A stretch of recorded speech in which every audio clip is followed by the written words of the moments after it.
according, some of them will give you a clue as to which part of the body it belongs to. Some of them you will have to learn the name to figure out which part of the body has to be bandaged. Okay, but see that you all learn the names because when you pick up the exams you will get it by that. Like say if I told you the name of the bandage, so you need to figure out which part of the body has to be immobilized.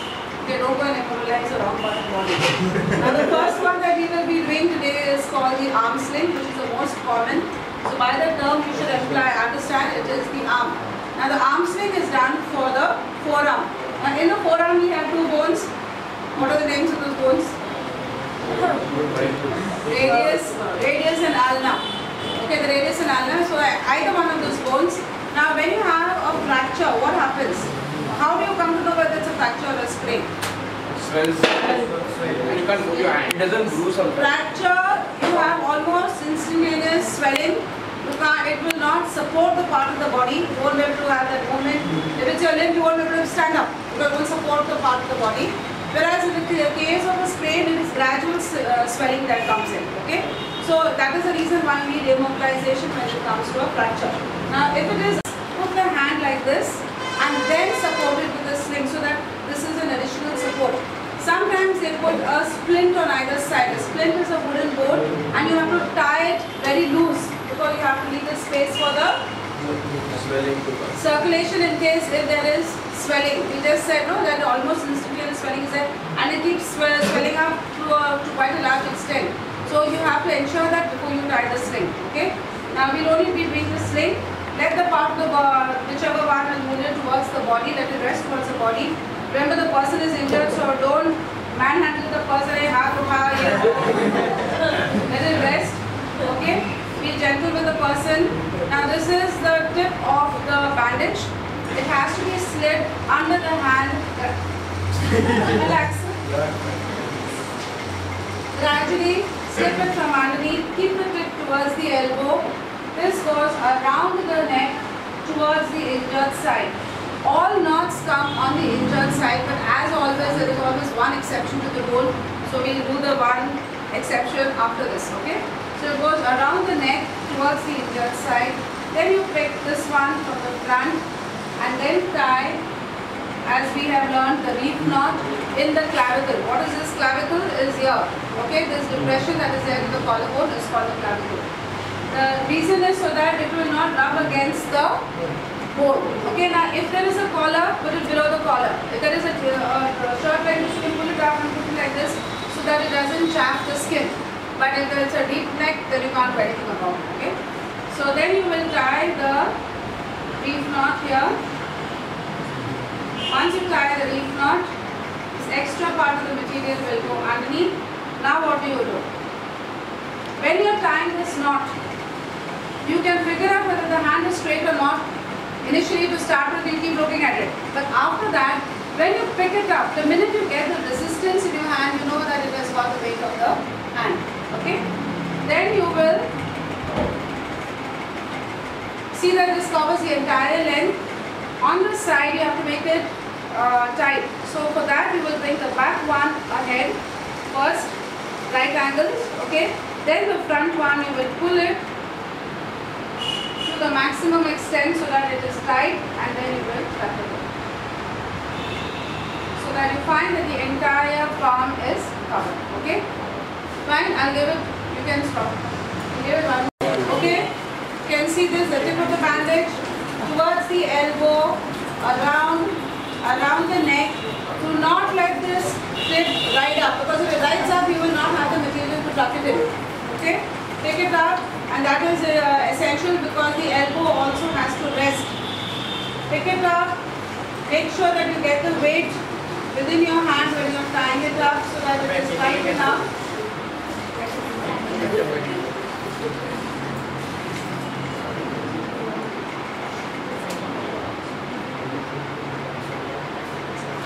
Okay, pull it, don't very gently pull it, and then can you all see what I've done this side? This back part goes across, then you will pull the front one because it's a front one that requires a maximum support in this, and then you will. I've taken even the support of this cuff, but it does do it. Okay, so this is the first one, which is the arm sling. I'll go on to the second one. You'll do it later. Seriously. We are there tonight. You will have time. Don't worry. Okay? And this is for the arm sling. Collarbone. Now I want you all also, wherever you are sitting, move your hand this way. And you can see your collarbone, put your hand on your collarbone. This movement will have to be restricted. See, always remember when you are immobilizing the part of the body, you have to be convinced that that is a part of the body that requires to be immobilized because it will activate that bone. Okay? So what needs to be done is this movement will have to be immobilized. When you move up and down, you can actually feel your collarbone moving. So you have to put your entire arm will have to be immobilized. Okay? So for that, now I told you the knots go on the injured side. If the knot is on the injured side in this clavicle, obviously it will aggravate the condition. So it will have to be on the opposite side. So this is the only exception to the rule. So for the triangular sling, you rest the arm across the chest. Okay? Rest the arm across the chest and you do exactly the opposite of what we did the first time. The first time we took it from under the hand for the arm sling. For the triangular sling, you take it on top. Okay, but towards the elbow itself, towards the elbow across the chest. Now like I said, you cannot move your hand this way. So do not lift up his arm like this. Only lift up his palm gently, tuck it in. The rest of it you will take under the hand, lightly look at it. Across and tie it over the fingertips on the opposite side. So over the fingertips over here from across, which will incidentally be somewhere close to the clavicle on the opposite side. Okay? When you are tying this, do not pull this one too much because you again require that to give the elbow the support. Now what requires to be supported is this part. So what you will do over here is you will first pick in the latter one, what we did the first one, we did the back and then we did the front. So the front requires support. Here it is this part that requires support. So over here you will take the front part first, then take the back part, take it completely on top and then you will tuck it in like this. So the whole hand, only make sure that this also goes inside so that the entire arm is tucked. It just sits in like this. Okay? And if you actually keep your hand like this, you will find that the weight comes onto this side shoulder. After about 10-15 minutes, you can actually feel this side weightless and this side feel weight quite a bit. It does just start working on the opposite side after some time. But the weightlessness is because it gets completely supported in this. Okay, so that's a triangular sling. Tip towards the elbow, from the top, palm. This you slide from underneath, across, tie the knot over there. Then over here, this one goes first, then the back, and then you go. Right? Now the next one, the third one is I'll do 3 to go at a stretch. Practice, then we go on to the next. The third one is called a clove hitch. Clove as in C-L-O-V-E, H-I-T-C-H. Now the clove hitch again does not tell you which part of the body. It is for the wrist. The clove hitch is for the wrist. In the wrist we have a set of 8 bones. 4 above, 4 below. There are tiny bones, rectangular bones, okay, with cartilage in between. Now when you do that, you have to make sure that whatever you tie goes on either side of the wrist so that the balance is there. If you put ball on one side, the bones might shift completely. So because there is cartilage just between all those 4 and 4 bones. So when you do, that is called the clove hitch. You first have to make a narrow bandage.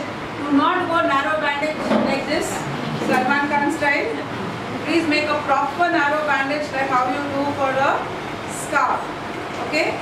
The tip to the base, you may have to put it on the table. You know how you get this one. Tip to the base, can you all see this? Because you need to see the knot also, I will do it over here.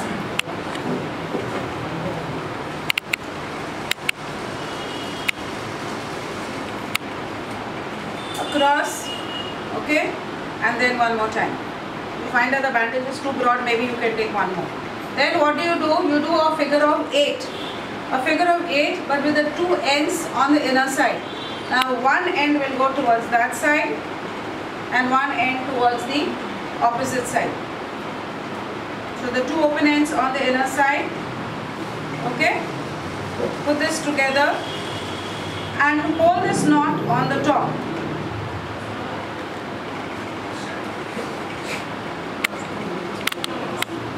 it come on the top. Now when you have a wrist for this, it will have to be supported at least from here to here. Right? This is the part that needs support. So you make sure that the knot is on top at all times. Now over here when you are getting it across,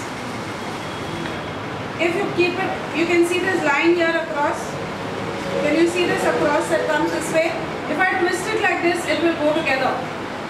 So make sure because it goes together, it does not have enough of area. So make sure that you will have to probably play with this part to make sure that it comes up, opens up. Do you see that now? So I just turned it around completely. Keep your hands to the chest. Where does the knot go? On the injured side. Again on the injured side, not at the back, in the clavicle. It's always on the injured side apart from the triangular sting. Make sure that you don't make this too tight. The reason is because for the swelling. In case of the swelling, so because yesterday we found a lot of them doing it like very tight towards the wrist. So don't do that. Leave enough of space so that in case there's any swelling and it has to be pulled out. What is it? Try and twist it around so you get this space. Okay? A circular weight. Come on. Now you can work in pairs. Not for a fracture. If you do get a fracture of the ribs, then they also say that that condition could be fatal. Why? Fracture of the because it can puncture the lungs. So for that, the movement of the hand should be restricted. So most often what they do is they just tie them across like this. They put a bandage. They hands got to be moved, my dear. You've got a fracture of the rib. They just tie them across like this so that the arms don't move when they take them to the hospital. Again, with the fracture of the ribs, you can't put a plaster. What they do is normally these days you get a crepe bandage or kind of this with a little bit of glue. They put that on the ribs so that the ribs remain in position and they tell them not to move till it heals. At least for the first 1 week they say don't move that arm, whichever arm is the right side, left side, whichever side. Okay? What we are doing now is basically the chest bandage, which is for bleeding of the chest to contain the bleeding. Now many people go into a state of shock when they are wounded. Not so much due to the loss of the volume of blood as much as probably the sight of blood. When you see blood coming out from your own cell, you kind of faint thinking that you're going to die very soon, but it may not be true if you get proper and medical attention. So just to contain the blood, there are two bandages which we will bring, not for fractures. Okay. The first one, which is a chest bandage, like I said, it is for containing the blood. Which side are you injured, left or right side of the chest? The first person I got left side, which is fatal. Everyone have high survival instincts. Every time I ask left or right side, they say right side. I said very, very good survival instincts. Okay. Now he says left side of the side, whichever side is injured, you put the tip towards the injured side or the shoulder. Since he has said it's the left side, this will go towards the tip, okay, towards the shoulder. It is a chest, so don't let it come towards the belly. You have to make it short up till here. This is only to control the bleeding. Okay.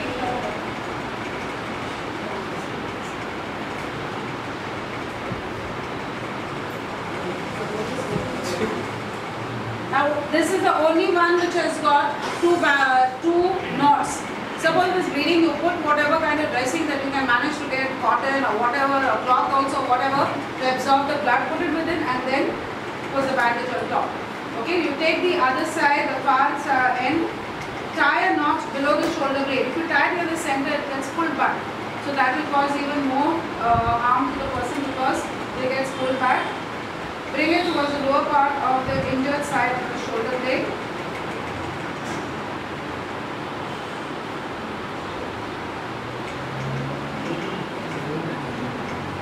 The long end will be turned up.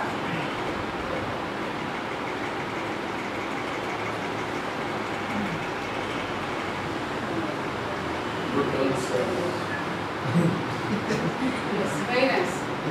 Okay, so that's a chest bandage. The next one, what we are doing again is a head bandage. Now for the head, if your skull is injured also, you can't really do anything. At the most, from the place your jaw is hanging and all, then you just tie it up very lightly. Again, take it over there. You can't do anything apart from them putting probably whatever ways to suspend it. This, what I'm doing, a head injury, is not to do with the skull. It is only if something is embedded in it, and again to control the bleeding. Suppose there's a glass piece that is stuck into his head. Will it cause more, will you remove it and then put the dressing, or will it let it be there? Let it be there. That is one thing. That's why I was telling you at the start, the body is a wonderful piece of art. If whatever gets embedded within, your blood will clot immediately around it. If you go to remove it out, it will cause more harm and damage. It is known that people with deeply embedded articles have gone to the hospital, survived it and come out after a couple of months maybe. There was one person, a biker on the JJ flyover, the bikers are not supposed to be there. He had gone, there was an electric pole, not that big fat one, the narrower one, which he fell on, got into his chest, was taken there to the JJ hospital. He survived the thing and walked out after 3 months. Because they managed to perform, it was a nearly 8 or 9 hour surgery, it was a big surgery. But there are times, you have heard acroweather, you have heard of that also. There was one spear that had gone through from this side, right through, came out from this side. And that fellow also lived it. Did not touch any of his nerve endings. I don't know what that was also, but that also occurred in India. Now for one part of the pole or something is inside the body, won't it cause no harm to other organs? yeah, but they managed to perform the surgery around it. I'm asking if a pole or something goes inside and it says that won't it cause more harm inside the body if it cuts? What do you do? You can't pull it out, no, either. And it's a big one, which went right through. That's what the impact. He fell onto that impact. That's why. Okay. Now for the head injury, what we will do first, there are two bandages. One is a ring pad, and the other one is a this a head bandage which you tie on top of that. You need a stool to sit on. Okay, it is. Okay. First for the ring pad, we will make a narrow bandage again, and then I'll loop it. That's it. Okay. Take a narrow bandage. For the ring pad is what all the Majiwalas and all those people do to put their tokenis on their head. Okay.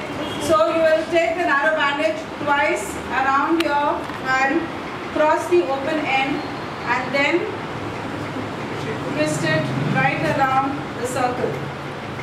The longer end goes right around the circle. So you will have to remove your cap, put it into your pocket.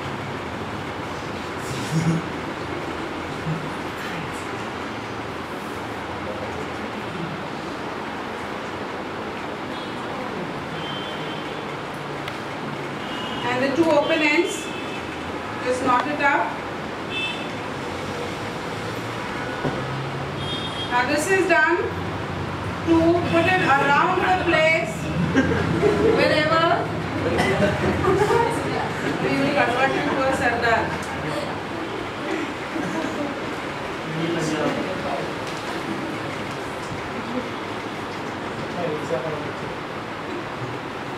In case if he's got something embedded in his head, okay, if it's a glass piece or whatever, this will go around it. If you require to make it bigger, you make it loose. Okay, and this goes around it because if you tie the cloth directly, the pressure will go in. If you require to make it higher, you'll put one more ring pad.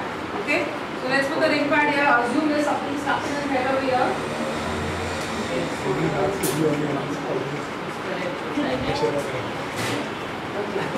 Take the bandage.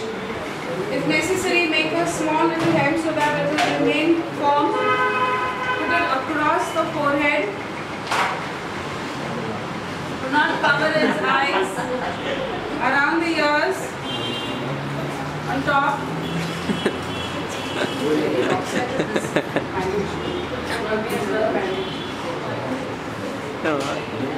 Meme. Very.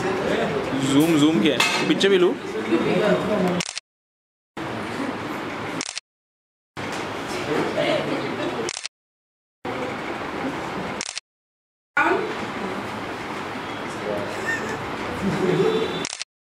Go at the base.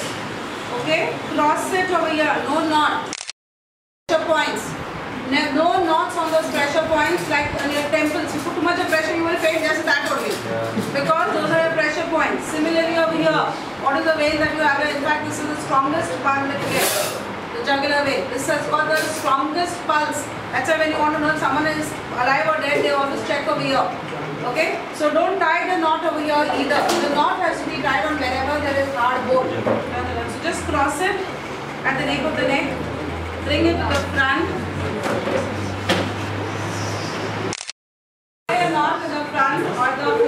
I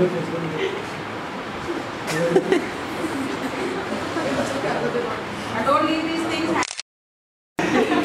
Yesterday they were all left it hanging over there. Pack it in.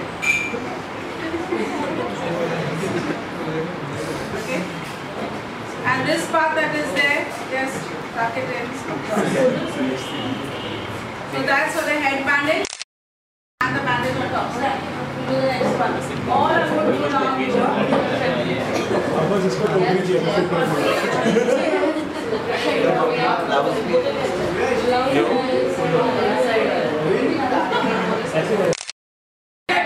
the elbow. Now this is in the case of a fracture, or if you have a very bad ligament tear also sometimes to the third degree. Okay, like when you have play football and all, you find the ligament might tear out, the patella only comes off. Similarly with this, if it happens, what is the movement that needs to be restricted is the downward movement. If it is the elbow, downward movement. This is no problem with the elbow. Like we said, this had to be restricted for the collarbone. Now this is no problem with the elbow, so this thing, the downward movement needs to be restricted. So for that, the joint is on the inner side. Correct? The bone is on the outer side, the joint is on the inner side. So this movement will have to be restricted. So for that, for the elbow, you make a half bandage first. Okay? This goes.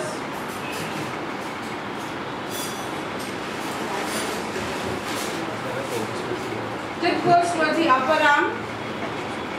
I made a half bandage, that is there of the triangular bandage. It made it smaller so that you have more control over the bandage, otherwise it becomes too big. Cross it in front, cover about half the forearm that you can manage, cross it in front, then bring it across, and this thing has to, you hold it straight. This part has to be tied tight. If I tie this part tight, only his movement will be restricted. If I make it loose, then his hand will come down. That's of no use. Okay? So when doing that part of the bandage, it is this that has to be tied really tight. And another thing of first aid is they always say the person rendering first aid ideally should go with the victim till you reach the hospital, because you know what is the kind of treatment you've given the person. If you're unable to go, then when you're handing it over to the third party, tell the person concerned. If this kind of this is tied, it is important that you might have to open it after every 10 minutes. Can you see the amount of constriction over here? But that is important because you have to make sure that the person does not move that this movement is restricted completely. Okay? Like you have for the elbow, you have of the knee. Now the knee I might not be able to get. Knee in case if the patella comes off. The same reason. Because you will wipe it after. You have to wipe it before you sit. Since his trouser is there, it becomes a little more difficult to get the same kind of grip directly on skin if it is possible. But we don't want him to slip, so we shall continue and do whatever we can manage. Okay? Make a similar kind of this, and we did over here, a fold so that it gets a grip on. Tip towards the thigh. Okay, the tip towards the thigh. Here we took the tip towards the upper arm. Similarly, tip towards the thigh. Cross it behind. Now when you cross it behind, this is where you have to make sure it's crossed right behind over here, and then bring it on top so it will get folded like this. Okay? Cross it behind, bring it to the. Still it is difficult. Last 2 days you are unable to get the kind of restriction right now.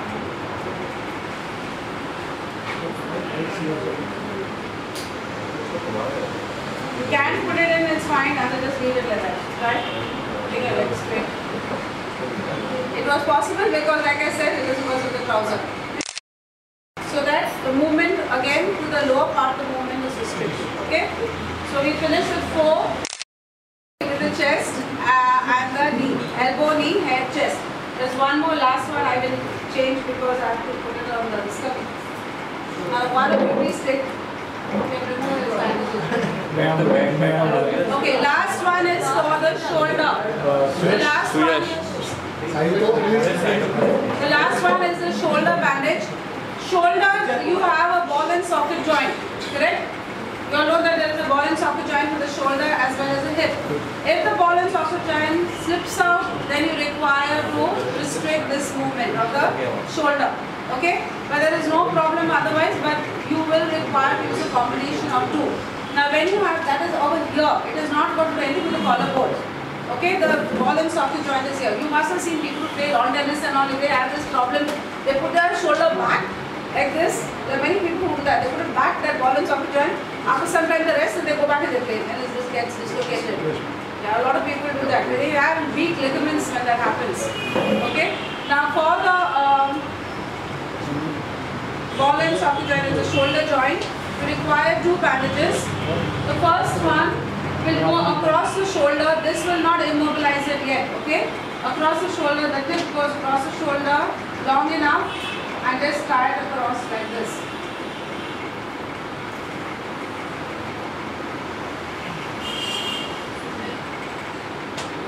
This is the first bandage. The second one is for the immobilization of the hand. Now this is what you all did, the first bandage, which was the arm sling. Okay, what you all did was the arm sling.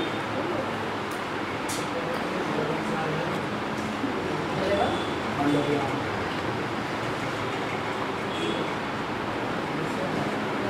Okay, for the arm sling, tip towards the elbow, underneath, across.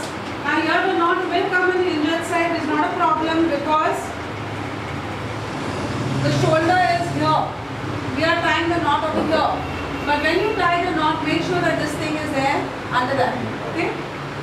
So you will have to restrict the movement of the hand.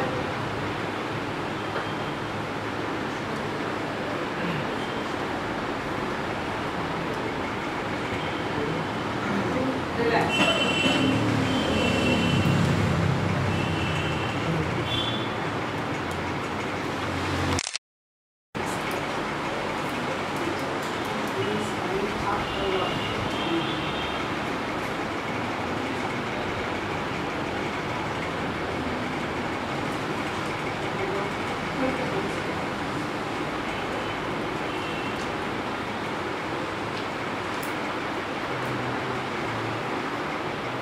First complete with your